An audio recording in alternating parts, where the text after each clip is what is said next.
This episode of MSP Chat is brought to you by Datto BCDR, the all-in-one backup and disaster recovery solution built for MSPs. Let's be real. Your clients don't care about backup. They care about uptime, no disruptions, no lost data, no downtime. That's where Datto BCDR comes in. With built-in ransomware protection, instant virtualization, and 24/7 365 human support, Datto helps you keep your clients running even when disaster strikes. You get fast, reliable recovery and a single pane of glass to manage all your client backups locally and in the cloud. So if you're still juggling backup tools or patching together DR plans, it's time to upgrade.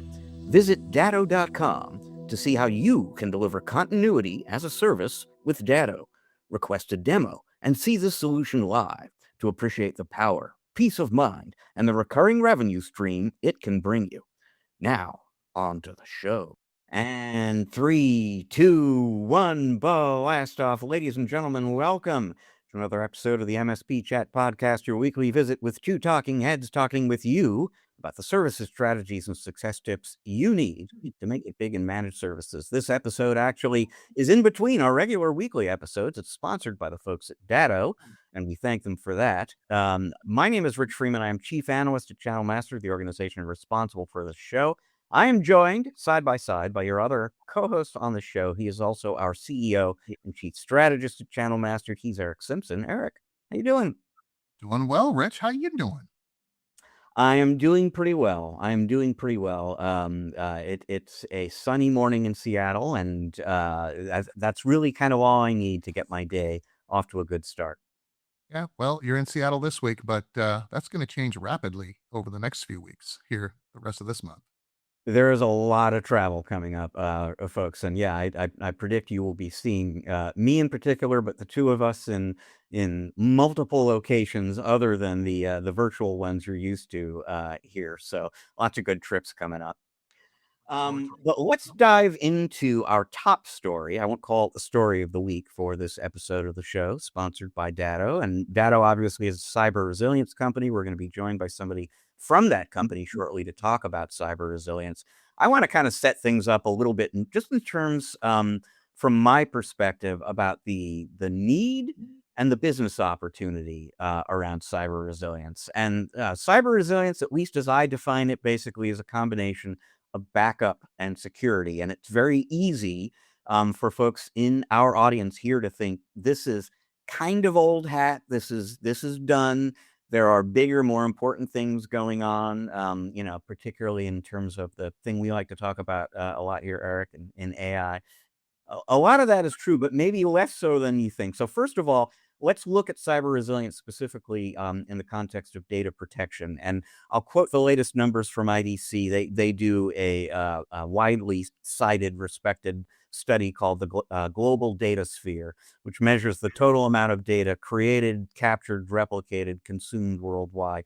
The latest forecast has the global data sphere growing from 129 zettabytes in 2023 to 393.9 zettabytes in 2029. So tripling the growth, essentially, in a 5-year time span of the amount of data out there. So there is a lot of data in need of protection. So how are end users in particular protecting that data right now? I'll give you some statistics from IDC just to give you a taste of the answer to that question. They did some research not too long ago about how end users are backing up their SaaS, software as a service data.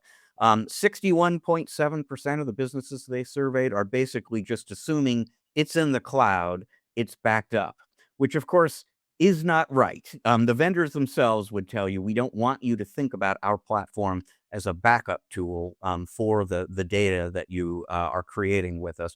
The data retention is very limited. There's flexibility in terms of what you can do with the data and how quickly you can get to it and so on. So that is the wrong answer. It's the answer that 61.7% of businesses out there are relying on.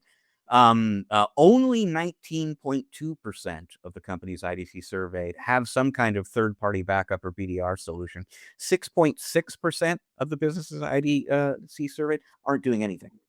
So end users are not taking care of this problem. Well, surely, Eric, MSPs are taking care of this problem, right?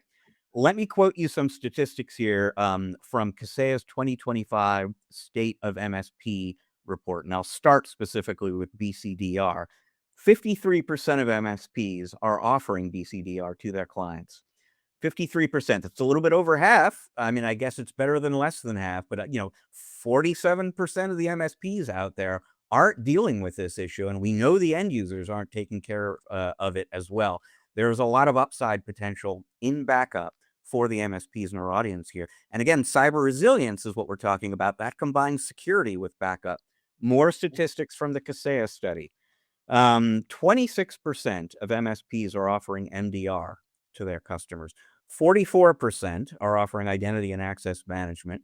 But given that every end user out there is doing something in the cloud, and the most vulnerable way or part of a cloud solution is the identity, the fact that only 44% are doing IAM, that's a real concern. Only 39% are offering vulnerability management. So these are services that are very badly needed, that a lot of MSPs are not actually offering their clients right now. These are revenue and profit opportunities, growth opportunities for the MSPs in our audience. And I just said, Eric, that these are badly needed technologies by the end users out there. I'll just point out part of why this whole issue is sort of top of mind for me right now is that as we are recording this episode of the show the day after Anthropic announced Project Glasswing. And I won't get into the specifics of that on the show. We don't have time for that. Look it up if you haven't heard about it. But if you do look it up and you don't come away from that a little bit terrified about the security implications of what is coming our way soon, thanks to AI, then you're not reading closely enough. This is going to be a really interesting year and beyond in security. It is not okay for your customers not to have IAM or MDR or to be doing vulnerability management or to be backing up their data. You really need to be talking with them about backup and about security. That's cyber resilience. It's a growth opportunity for you, and it is a necessity for every customer you support. Rich, and this is such a, and first of all, let me release the pearls that I was clutching as you were giving me those horrifying statistics about who's not doing things to protect this data and to protect the security and access to this data. Holy cow. The first thing that I think is, okay, lots of opportunity here, but why do we have this gap? MSPs that we know understand that there is this, huge opportunity. The MSPs understand that at the end of the day, the ability to restore business continuity can ultimately depend solely on the backup in many cases, and the ability to restore access to data platforms and services, whether that's virtualized to get them running while we do, phased restoration of services over time, like a good disaster recovery process should include. So, is it simply the SMBs that the MSPs are working with that may be just so small and uninformed that creates a lot of this friction? I know that, in my MSP practice, we had, like everybody, right? We had, if you think of the pyramid of clients, so think of a pyramid and think of slicing that pyramid into thirds.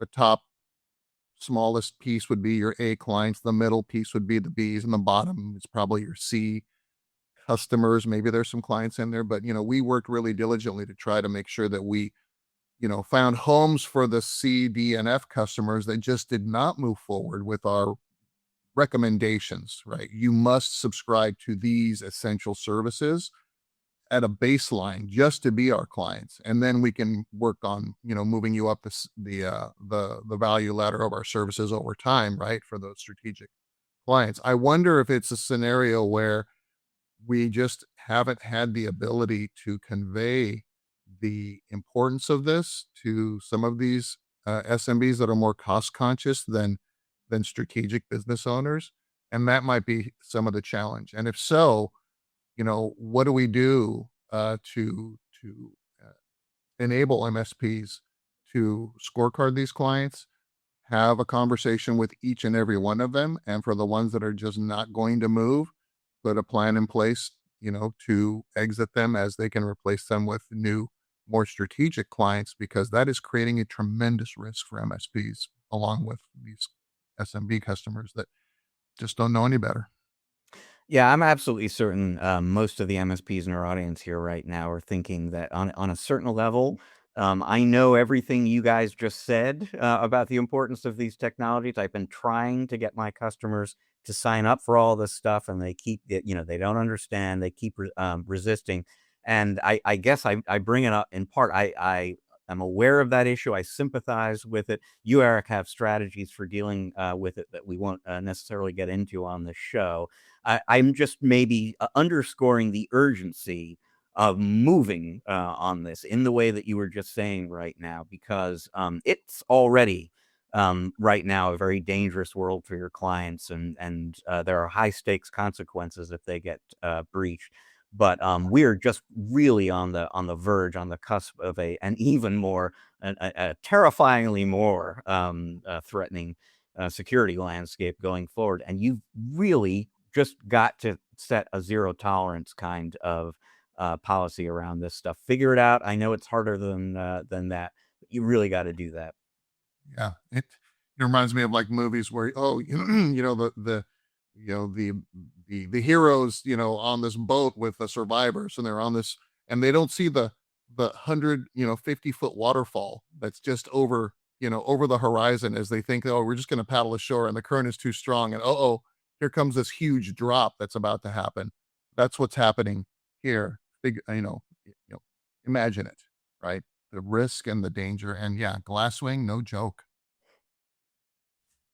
All right. Well, you're talking about getting customers up and running again in the event of disaster within minutes. I know from experience as a journalist, anytime you talk to BDR vendors, they're going to talk to you about mean time to resolution, because, particularly in backup, speed matters. But that is not the only realm in which it matters, Eric, which gets us to your tip of the week.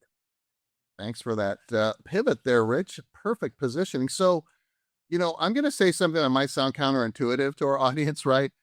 Because we always, promote the value of our services and selling consultatively, right? And differentiating ourselves from our competitors, not because of how quickly we respond to things and how, cheaply we can deliver these things, right? But there are some areas, Rich, where speed is important.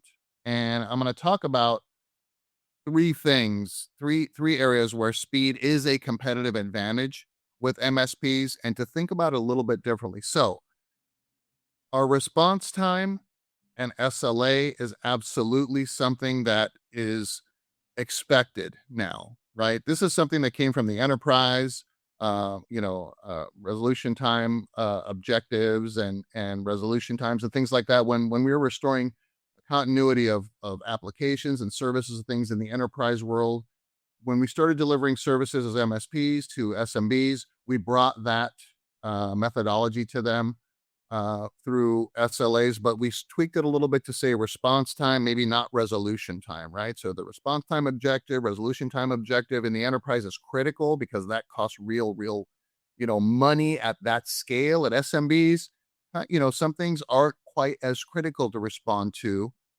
potentially as they might be in the enterprise, but still, our SLA and response time to our clients says, hey, this is the time that we agree to respond to you based upon the priority, the urgency of the issue, and the impact to the organization or your clients and things like that. So there's formulas, right?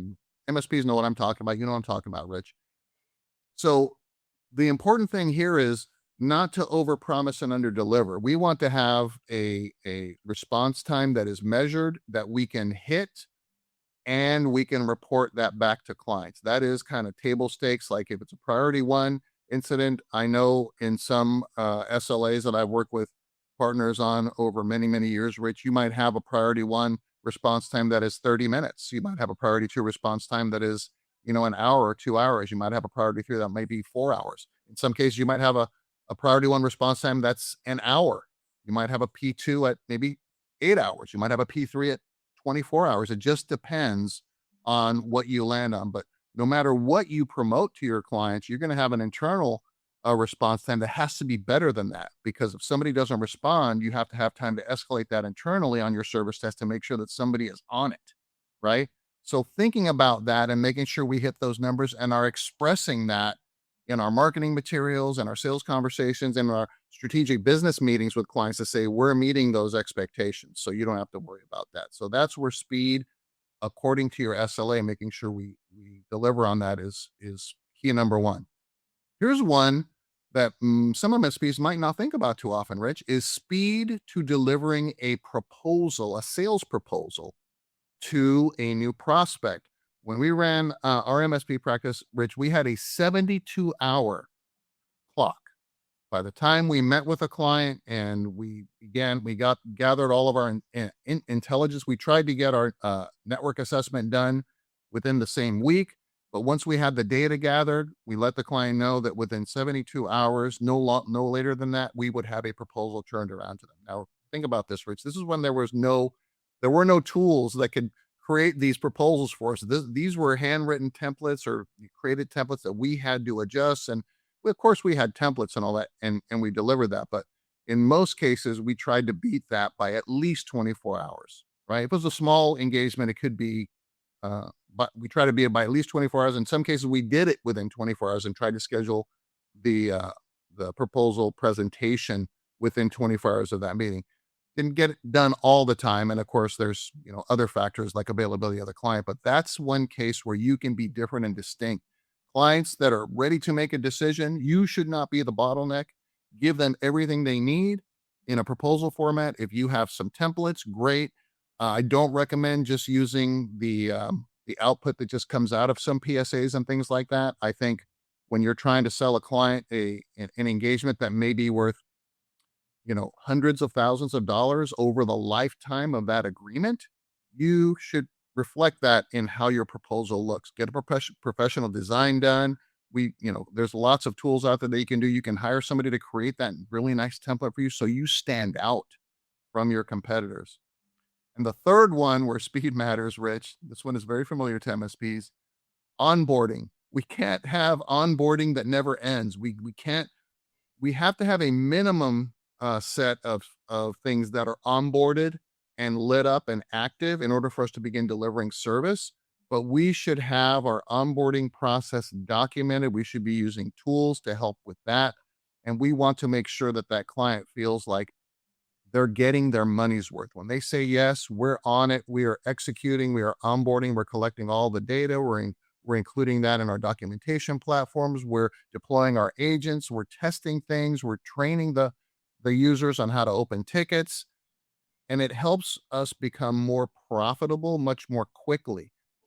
Can you imagine, Rich, if we, said, okay, sign the agreement, the client has a problem and they need help right away. Are we going to say, no, you know what? You're not onboarded yet. You're not going to go live until 3 weeks from today. That's not a great way to do things. I recommend having a very effective, efficient onboarding process, deploy it so it is complete. So your technicians can actually, when you say onboarding is done, that means you have all the data to deliver service against your SLAs in the most efficient way possible. But that doesn't mean that you shouldn't deliver service until that happens. You should be delivering service on a best effort basis and let the client know this is best effort until we get completely onboarded. But your onboarding should be as quick as possible and set that expectation. And it is a project that needs to be measured, phased, and change managed. If you do those things, Rich, you'll have much happier sales outcomes, much happier client relationships, and much happier technicians. And those are your 3 tips for this week. Apologies to Omdia's Jay McBain if I'm getting this wrong, but I'm pretty sure for the last couple of years or so, he's been saying during stage appearances that we're either already at or very, very close to the point in time where a majority of the people making IT decisions are millennials. And you've got Gen Z waiting in the wings behind them. These are people with short attention spans. Even old timers like you and me have been trained by technology to expect instant gratification. We don't like to wait anymore. MSPs can't deliver instant gratification to their customers, and to your point, shouldn't promise that they can. But there is a close connection in this day and age, even closer than when you were an MSP, between speed and satisfaction, speed and customer satisfaction. So I totally endorse and underscore the point you were making before about not over promising and under delivering. You've got to be realistic about what you can do, but to the degree that you can do it faster than other people out there, fast period, and faster maybe than other people who might be competing for the business, you are going to have an edge because people don't like to wait and they will reward speed. Absolutely, Rich. And I'll just add one additional asterisk to it. I'm not saying that you're going to deliver the best SLA at the lowest cost. I'm saying you should be delivering the SLA to hit your margins. But if you give a client a choice between good, better, best, then your best SLA will be your highest priced bundle. It will be included in your highest price bundle of services, right? So just wanted to make sure that I didn't cause some confusion there. And I'm not saying, you know, speed is relative to, what you charge clients. If you're doing stuff faster, you should be paid more for that. Okay, well, we started the show out talking about cyber resilience. Let's circle back to that topic right now. Eric and I are about to take a quick break here. When we come back to the other side, we're going to be joined by Adam Margette of Kaseya to talk about cyber resilience from a Kaseya point of view, what it means, how to get in on it, why you should, why your customers will thank you if you do. That's all coming your way right after this break.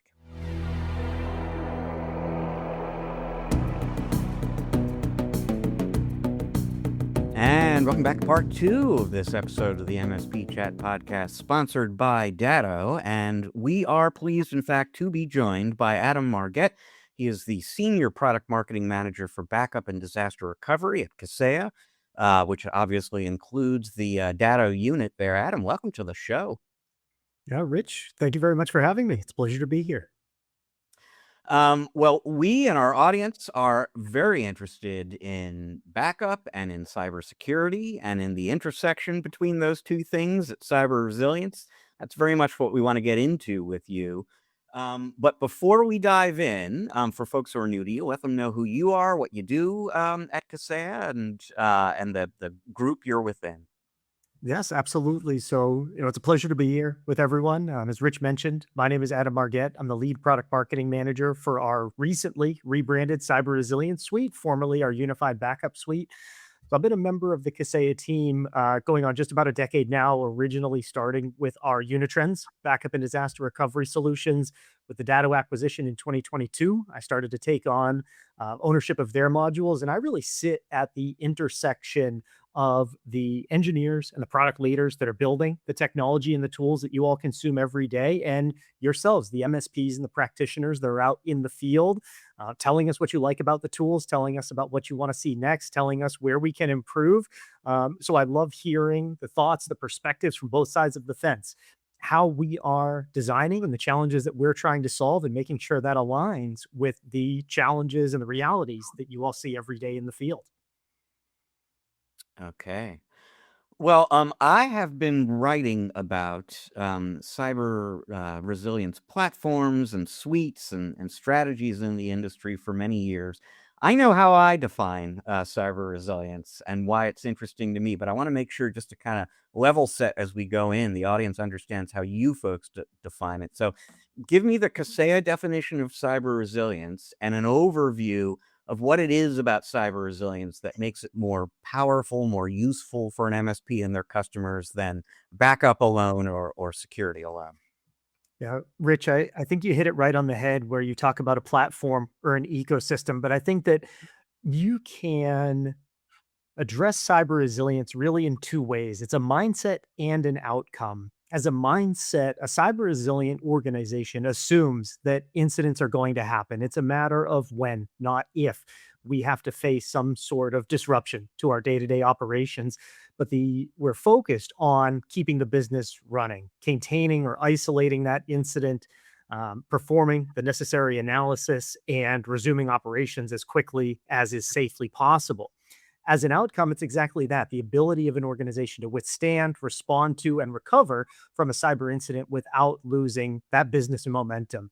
And it really, I think, is the intersection of security and business continuity and disaster recovery. Security is all about prevention. We want to stop people from getting in. We want to stop our downstream end users from clicking on bad links. We want to isolate something once it's within the network. But if something goes wrong, somebody accidentally deletes something, we are penetrated and infected with something like ransomware.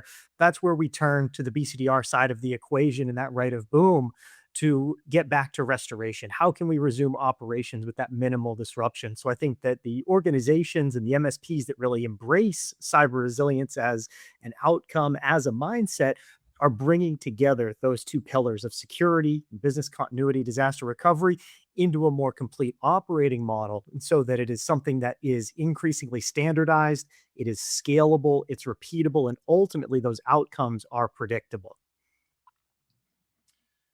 So Adam, in the early days of managed services, speaking from experience here, we kind of, cobbled together different solutions for the needs of our clients. But, for the last, few years now, there's been more of a trend among MSPs to rely on platforms rather than point solutions, especially in data protection. So can you share your thoughts on how these integrated cyber resilience platforms benefit MSPs better than the alternatives and their clients? Yeah, absolutely, Eric. And I think you hit it right on the nose, where as our environments changed, we would layer on tools and we would add tools to address a specific need. But when you're relying on those individual point solutions, ultimately MSPs and their teams, they're spending a lot of time stitching together and correlating alerts, different policies across areas of the environment, dashboards, all the workflows across the various vendors that they have in their stack. And all of that context switching, the limited automation between the tools, it creates inefficiencies, it adds to the training and the operational overhead, and ultimately it creates blind spots. So I think the real advantage in a platform is not just the convenience of being able to manage and take action through a single pane of glass or one user interface, but it's that consistency. It's easier for an MSP to standardize service delivery across their base, and that's where profitability and trust both really improve.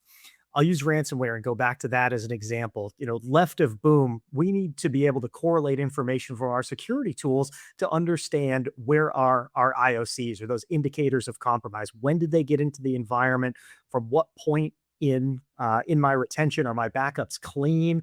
How do we start to identify a clean backup, and how can we narrow down that scope by taking intelligence or taking signals from the security tooling and correlating that with our backup catalog? We need to know that we're not going to rehydrate the threat. And a cyber resilience platform, I think, enables MSPs to more readily and more rapidly correlate those signals. We had a partner of ours that has a hospitality client here in the Northeast, a boutique hotel, rather large. And they got hit with ransomware the Friday before, the early Saturday morning, right before their Memorial Day weekend. So it's a huge holiday weekend. They're open for the season. They are booked up on reservations. And all of a sudden, Saturday morning, they're calling our MSP. We're in huge trouble. But the MSP was able to spring into action, correlate those signals from their different tooling, identify that, hey, our clean backup that we have confidence in was about 4 a.m. from Friday. So we're going to revert back to Friday morning, about 24 hours of the threat getting into the environment so that they could begin that rebuild, and ultimately had them operational for that long holiday weekend. So, cybersecurity, data protection, one of the hottest markets in managed services and IT more generally right now. Obviously, the other one is AI. There are implications, AI-related implications for cyber resilience. AI is very powerful as a defensive tool in the security context. Attackers are using it as well. We were talking off the air actually a little bit about the use of deep fakes in attacks and so on. To what extent do AI-based threats make cyber resilience and having a cyber resilience strategy that much more important, both for an MSP and for their clients? I think they make it Absolutely the imperative today. The threat landscape is one that has changed rapidly. Sophos revealed in their State of Ransomware report that 94% of all ransomware attacks target backups. About 57% are successful. So these threat actors are crafty. They're attempting to eliminate our ability to recover or to bounce back. So ultimately, they are successful in their extortion or in their ransom attempt. I think that on the ability to get in or get network access so that they can establish persistence and ultimately deploy their threat is aided by AI. If you take phishing for an example, a lot of the common tells, the bad grammar, the spelling mistakes, that's all cleaned up now. The attacker in the middle, where they're attempting to steal MFA tokens by simulating something like a Microsoft login page so that they can get your password and ultimately steal your token, those look incredibly authentic now. Like you mentioned on deepfakes, a recent study by Cornell revealed that 66% or two out of every three participants in the study failed to identify AI generated audio deepfakes. So they are incredibly accurate, incredibly convincing, and they're able to produce things at scale. Phishing campaigns that might have taken weeks to build can now be orchestrated in hours, if not minutes. So the bombardment of attacks, of misinformation, I think really has escalated over the last couple of years, and we absolutely need a recovery ready or a cyber resilient posture to ensure that we're ready to face those threats. Hey, Adam. So, we're talking a lot on the show about, it's kind of a continuing theme is elevating the value of the MSP from just kind of, sitting on a stool in the server room to having conversations in the boardroom, right?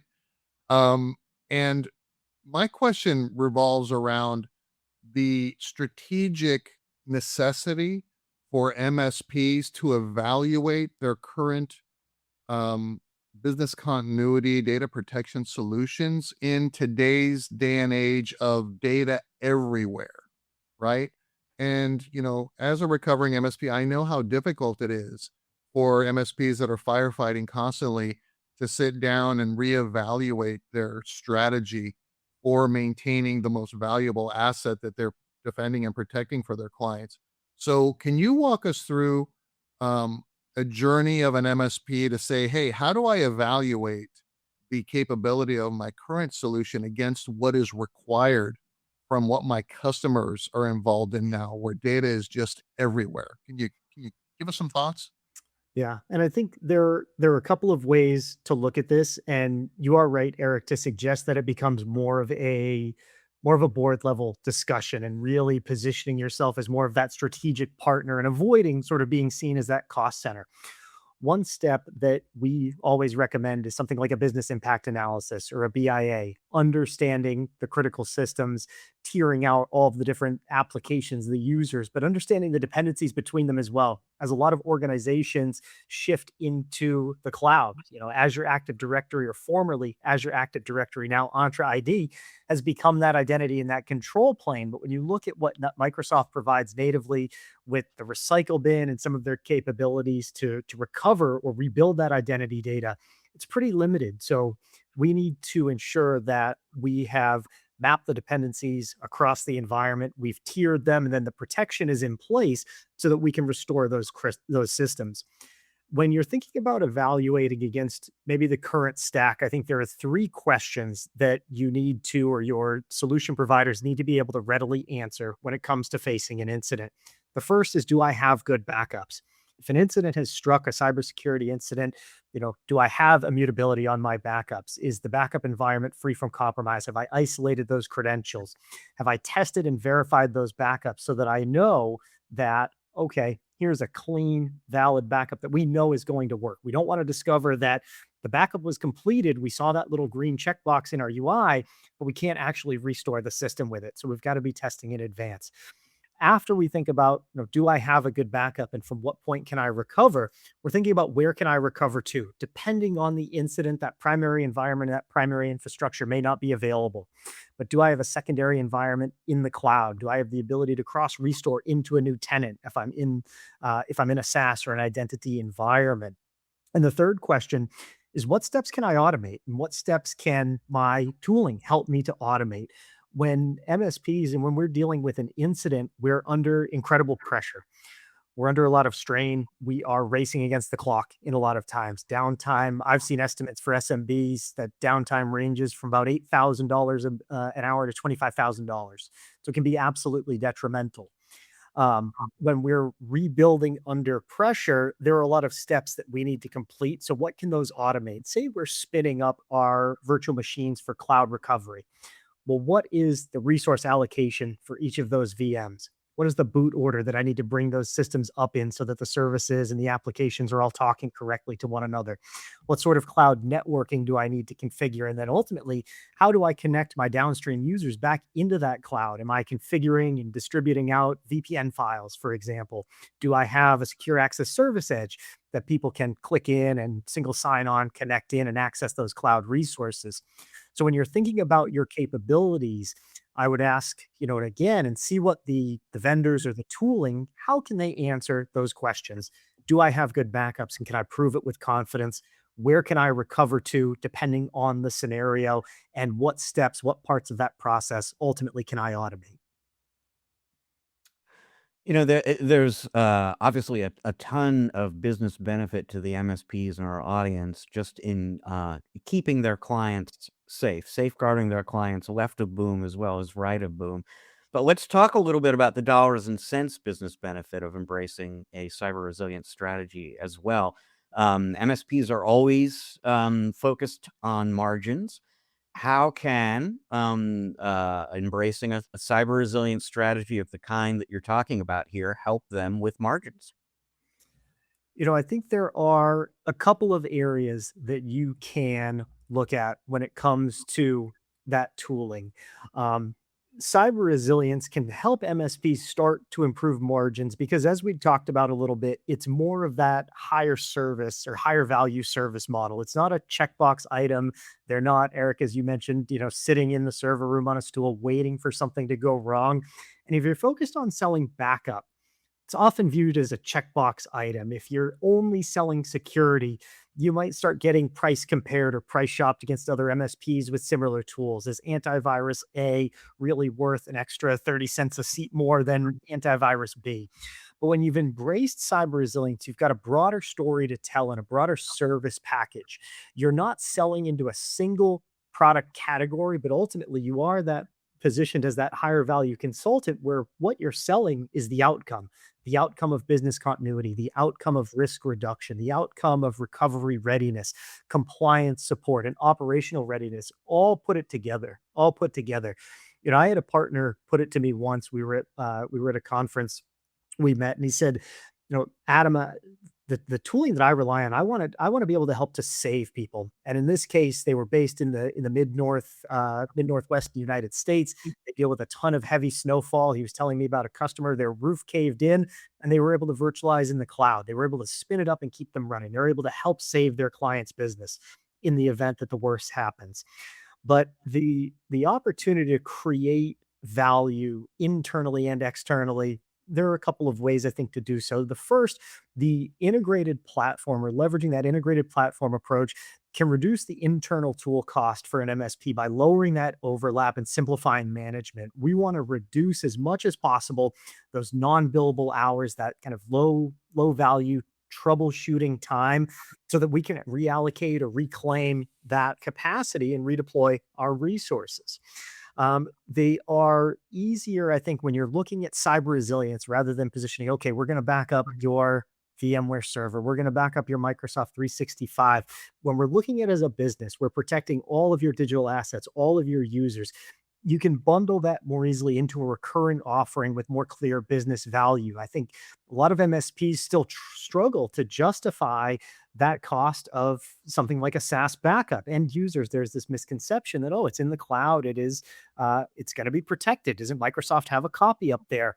I think lastly, just kind of bringing it home, it's able to support that more strategic conversation. It brings you more into the boardroom. We're talking about business outcomes and business resilience, not comparing line by line the different tools that are in the stack. So you can improve your margins not just by reducing some of that operational drag and operational complexity, but by elevating the value and the perception of the value of the services that you're delivering themselves. Mm. Yeah, I mean, it's a very strategic, required service that MSPs provide. Some would argue it's the most important service that MSPs provide for their clients and their users. So, can you share, Adam, how in working with your partners, you're seeing MSPs price these services? Is there a commonality around a must-have base level of resilience, and then do they price it in a good, better, best methodology? How do folks grow that revenue over time and convince their clients to move up the stack, if you will? What are you seeing? I think that you hit it on the nose, Eric, when you talk about a good, better, best. And not all workloads are created equal, which means that the modules behind the scenes that we're using to protect those workloads may not be may not be equal as well. For those most mission critical systems, I may need that cloud disaster recovery with a very fast RTO. For something less critical, like a worker's laptop, maybe I'm using a direct to cloud solution where I'll have a little bit more of an RTO, but I've still got a way to make sure that I can recover that data. I've got it safe and I've got it offsite. One of the things that we've seen that's been very popular among our partners when really trying to justify the solution is we have a waiver. And it effectively, the MSP, we've got templates that our MSPs can leverage where we put it in and say, you're denying protection. You're going to waive that if something happens, you're not backing up your Microsoft 365. We're going to ask you to sign a waiver because we know that you should be doing this. And I think by putting that piece of paper in front of them gets them to see the value of the package. But a good, better, best, depending on the system or depending potentially on the user, are ways that you can tier out and build that into your service packaging. I remember using that waiver as an influence back when I was running my MSP. It does definitely get the client to go, wait a minute, what does this mean? What are you saying here? And then you can have that conversation to really deliver the reality of what they're saying no to. So I wove AI into the conversation earlier on. I'm gonna weave something else that is adjacent to cyber resilience here and get your take on this as well, and that's compliance. Because compliance is obviously a very important issue for the vast majority of SMBs out there. How should compliance considerations factor into a cyber resilience strategy? Rich, it's a good question, and one where we're seeing a lot of activity and a lot of conversation in the space, whether it be NIS2 in the European Union taking effect, the mandates to move from FIPS 140-2 later this year in the United States and Canada to FIPS 140-3 validation. I think that compliance really should be looked at as it's an important input into your cyber resilience strategy, but it's not the end goal. I think a lot of organizations treat compliance like a checklist exercise, and they're focused on passing an audit rather than building that real operational readiness. But a lot of the controls, whether you or your clients are subject to CMMC or NIST or the Essential 8 down in Australia or NIST 2, a lot of the controls overlap. They might be called something different in the context of each standard, but if you need MFA, you're going to have to implement MFA. If you need to have principle of least privilege, you're going to implement principle of least privilege. If you have to prove that backups are validated or there's a certain RPO or backup frequency, you're going to align your strategy to that. So I think a strong cyber resilience strategy uses those compliance requirements to help shape the policy, to shape the controls, the documentation, the data retention, the testing, and the reporting. But we want to go a step further and say, not just did we check all those boxes, yes, okay, we're doing what NIST or others say that we need to do, but we need to ask that question and bring it back to that operational outcome. If we were impacted by an incident tomorrow, could we actually recover? I think that's the mindset that MSPs should be in. Compliance will help us define what needs to be protected, how long data needs to be retained, how quickly we need to report incidents to what relevant authorities or bodies do we need to report that incident, what evidence do we need to provide. But the resilience is how we translate those requirements into real world capabilities. I think for MSPs, it's a major opportunity.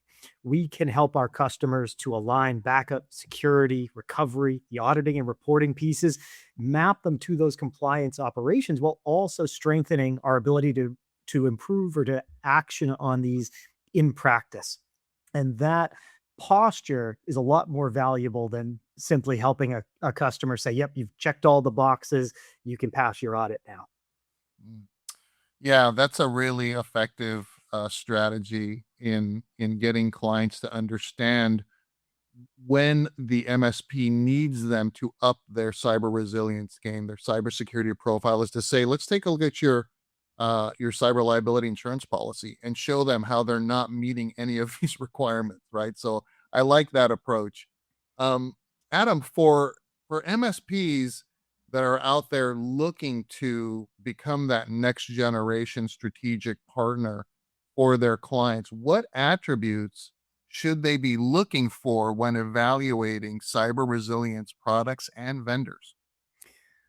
Yeah, I would say, Eric, that it goes back to some of those questions that we had talked about earlier, and how do we answer those? Do I have good backups? But even going beyond that and look beyond the feature lists and understand whether the tooling together or the platform really supports those business recovery outcomes.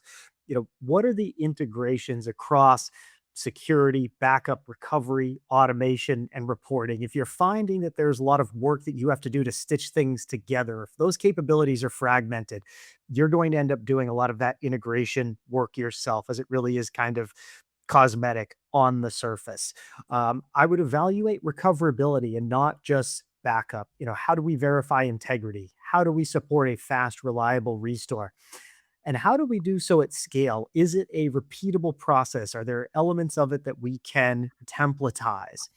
And what's the operational efficiency of the platform? Is it easy for technicians to deploy? When we talk about automation and orchestration, going back to our example of disaster recovery in the cloud, I think the ability to orchestrate is really an unsung hero or an unsung capability of a lot of the platforms that are out there. Being able to define things like that boot order, like the VM configurations, the VLANs, and all of that cloud networking, to have that templated, tested, and then when the time comes that we need to fire it up and actually run it in a live disaster recovery scenario, we can replay that template. We've maybe updated the backups that we're drawing from. We'll go from a more recent point in time from our test, but all of those configurations are already available to us. So we're not having to rebuild and figure that all out, punching in IP addresses under tremendous stress. When we think about that deployment and that orchestration, it makes it easier to standardize and scale across clients. For a lot of the environments, there may be similarities in their systems or in their workloads or in that criticality. So, can we take those templates and apply them across our base so that it's very scalable? A product that's powerful but has a lot of operational lift to it is going to hurt margins. Your technicians will be consumed with sort of that low value troubleshooting or that non billable troubleshooting when they could be out there, or you could redeploy those hours. I think the last piece, really looking at certainly, multi-tenant management, policy enforcement, and consistency is important, but automation and intelligence, and not just as kind of buzzwords, but what are the practical capabilities, and how does this tooling or how does the automation or the intelligence help reduce some of that manual work or get that non-billable labor off of our technicians' plate? How can we improve our response speed? How can we identify issues earlier, correlate those signals like we were talking about earlier, left of boom, identifying those IOCs, correlating those scenarios so that we understand, okay, this is where the good backups exist, and now we can begin recovery. Bringing all of that tooling together, I think, is essential for MSPs to be able to deliver it at scale and prove and deliver that value to their customers. Okay. Really interesting conversation, Adam. Just a really interesting look at reframing and up leveling the backup and security conversation for MSPs. Lots of stuff to ponder and chew on for folks there, and for Eric and myself as well. For people in the audience here who want to get in touch with you, who want to learn more about the cyber resilience story at Kaseya and Data, where should they go? Yeah, Rich, it's been a pleasure being on with you and Eric today. I would say for folks that want to learn more, you can find me on LinkedIn. I'm the only Adam Margette up there that I'm aware of or that I've seen so far. But Adam Margette at Kaseya will find me. You can also always visit us at www.kaseya.com or www.dado.com. Dado, really the home for our business continuity and disaster recovery products, our networking. But Kaseya has really a great entry point to the whole ecosystem that we have here and tooling that goes beyond backup and recovery, things like documentation, remote monitoring and management. And it's very easy to navigate. We've done a lot of work to hopefully improve the navigation there so folks can find what they're looking for, drill down into the different areas of service delivery, business continuity, et cetera, that they're interested in learning more about for their organization. Fantastic. Adam Margette from Kaseya, thank you very much for joining us here on the show. Folks, Eric and I are going to take a quick break right now. When we come back on the other side, we're going to share some final thoughts about this very interesting conversation with Adam. We're going to have a little fun. We're going to wrap up the show. Stick around. We're going to be right back.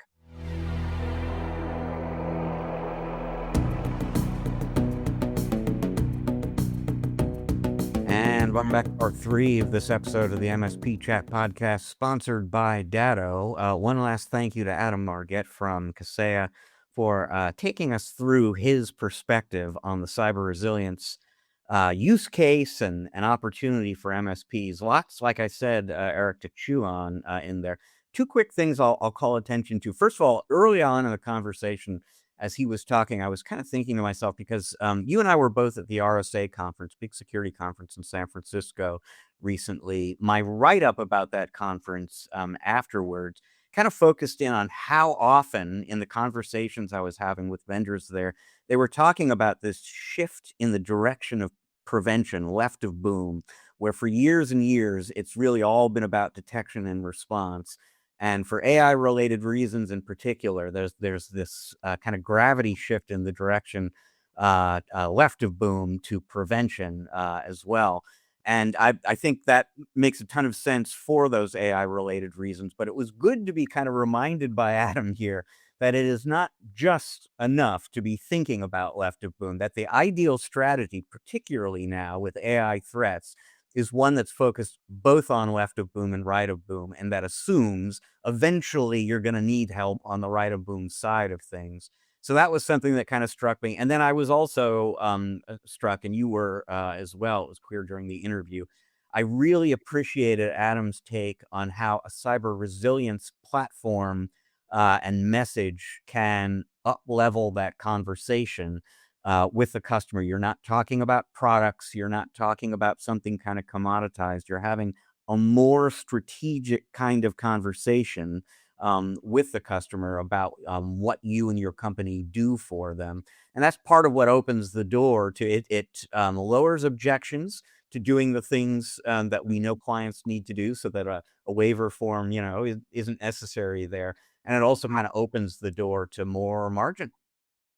Yeah, I really enjoyed his take on understanding what the cost of downtime is per hour, right? I remember in my MSP, we were trying to calculate that just as a value add of, having us as someone's MSP is like reducing the cost of downtime. But that was from business continuity perspective. The way that Adam positioned it, which I thought was right on the nose, was to figure out what does like the impact of the speed to business recoverability or continuity mean, and to structure your good, better, best strategy around how quickly do you restore criticality.